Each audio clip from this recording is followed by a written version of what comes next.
Hola Yogi, hoy contesto la pregunta de Laura sobre rectificación dorsal.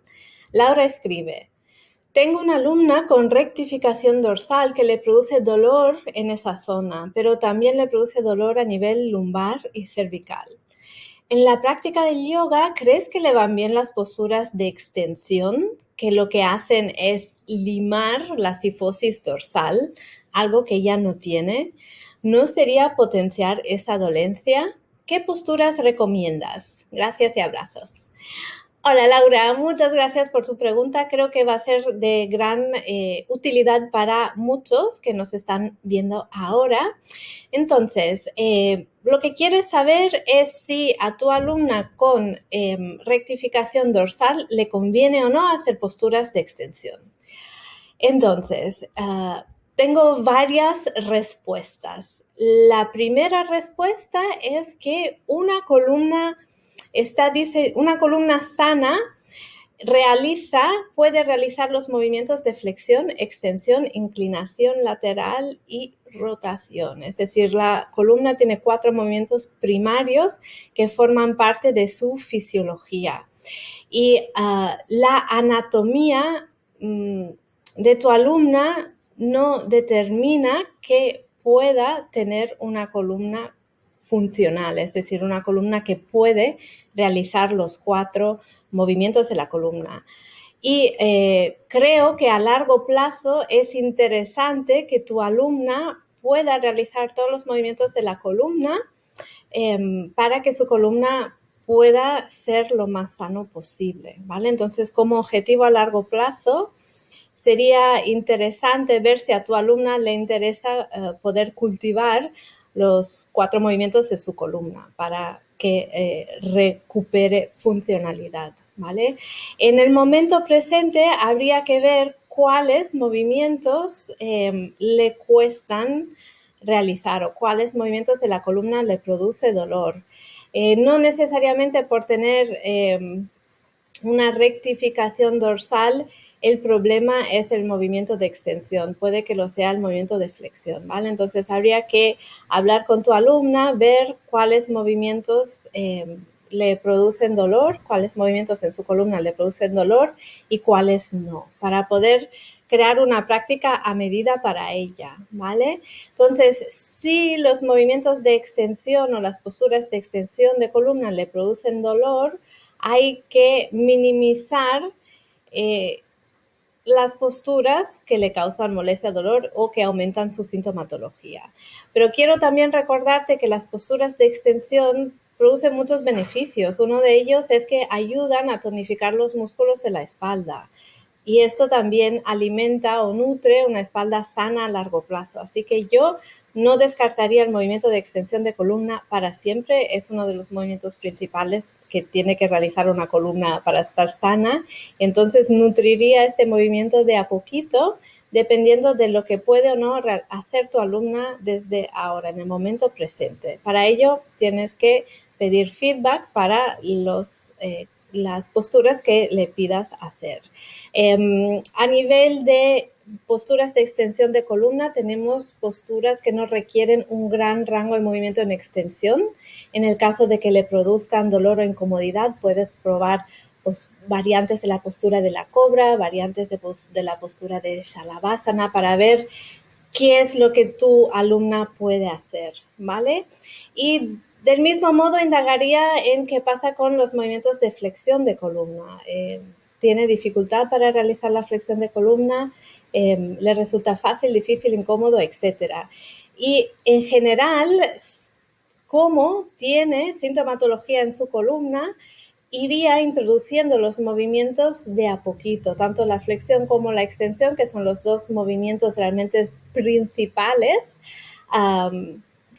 de la columna, pues ver qué es lo que puede hacer y nutrir lo que puede hacer con una práctica regular sostenida en el tiempo, con el objetivo a largo plazo de ampliar su grado de movilidad a nivel de columna, con el objetivo de mejorar la funcionalidad, la salud de su columna, ¿vale? Entonces, al corto plazo sí que recomiendo excluir posturas que producen dolor e incomodidad. A largo plazo buscaría una estrategia para nutrir los movimientos de la columna de forma paulatina, que tu alumna puede sostener sin dolor, ¿vale? Para que los beneficios del yoga, que sabemos que son cumulativos, vayan manifestándose y permitiéndole ampliar de a poquito el rango de su movimiento vertebral. Pero sí, es importante que una columna pueda realizar los movimientos para los que está diseñada a hacer, independientemente de su anatomía, ¿vale? Como ejemplo te digo que personas que con otras patologías de la columna, como es, por ejemplo, la escoliosis, su patología o su anatomía en realidad no les impide tener una columna sana, es decir, una columna móvil, ¿vale? En el momento que restamos movimientos que son parte de nuestra funcionalidad, empezamos a crear más patología y dolencia a largo plazo, ¿ok? Entonces, espero, Laura, haber contestado a tu pregunta. Me encantaría saber cómo evoluciona la práctica de tu alumna. Te animo a que no tengas miedo a trabajar con ella de forma personalizada, escuchar su feedback y adaptar las posturas que tú le entregas según el feedback que te da ella. Y el feedback que buscamos es cómo se siente durante la práctica y cómo se siente después de la práctica. Queremos que no sienta más dolor del que está acostumbrada ni durante ni después de la práctica, y si empieza a sentir una disminución de este dolor, aún mejor, ¿vale? Ok, esto. Entonces, una cosa más que quiero remarcar a todos los que están viendo esto es que muchas veces cuando somos profesores de yoga nos da un poco de miedo hablar con el alumno y trabajar de forma colaborativa con él, pero es importante aprender a entablar una relación de comunicación clara, respetuosa y curiosa con el alumno para que podamos asesorarle con lo que le ocurre en su cuerpo, porque la patología en sí o la lesión o el diagnóstico no nos dice lo que el alumno puede o no puede hacer, tampoco no nos dice exactamente cuál es la experiencia del alumno. Y nosotros trabajamos con este alumno y con lo que puede hacer y le entregamos una práctica a medida para su capacidad. Así que el feedback del alumno es fundamental para poderle acompañar y asesorar en su práctica. Y adaptamos lo que conocemos del yoga y de las posturas según el feedback del alumno, ¿vale? Entonces, por eso le hacemos un seguimiento de cómo evoluciona su práctica, no solo a través de lo que podemos ver con los ojos, sino de el testimonio mismo del alumno de cuál es su vivencia, ¿vale? Entonces, esta parte es muy importante para poder asesorar al alumno, y también tenemos que tener en cuenta que hay un pequeño proceso de ensayo y error, ¿vale? Cuando ves que lo que tú has recomendado al alumno no le funciona, tienes que modificar tus instrucciones en base a su feedback, ¿vale? Y ese es cómo acompañamos a personas de forma personalizada, ¿vale? Entonces, si te preocupa las posturas de extensión, no introduzcas posturas de extensión extrema, pero no olvides que también hay movimientos que pueden estar afectados por su columna, como es la flexión, movimiento importante para una columna sana, y la rotación y la lateroflexión. Entonces, la cuestión ahora es indagar qué es posible para el cuerpo de tu alumno en ese momento, cómo nutres lo que es posible en la práctica del yoga y mantener a largo plazo una visión de que su columna puede recuperar movilidad para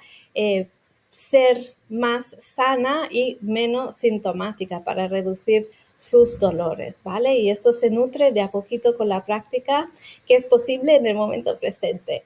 Bueno, me he explayado un montón, espero que mi respuesta te resulte útil, Laura, y me encantaría saber por parte de los que están viendo esto si se han encontrado en una situación similar y cómo la han enfrentado. Así que encantada de leer vuestros testimonios.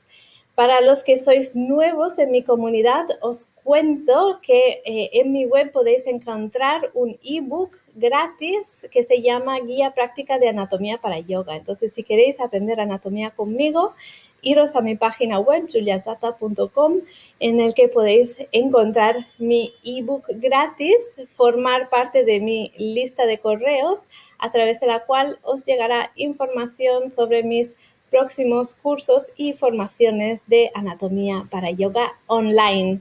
Muchas gracias por vuestro tiempo. Nos vemos pronto en una nueva píldora de anatomía para yoga.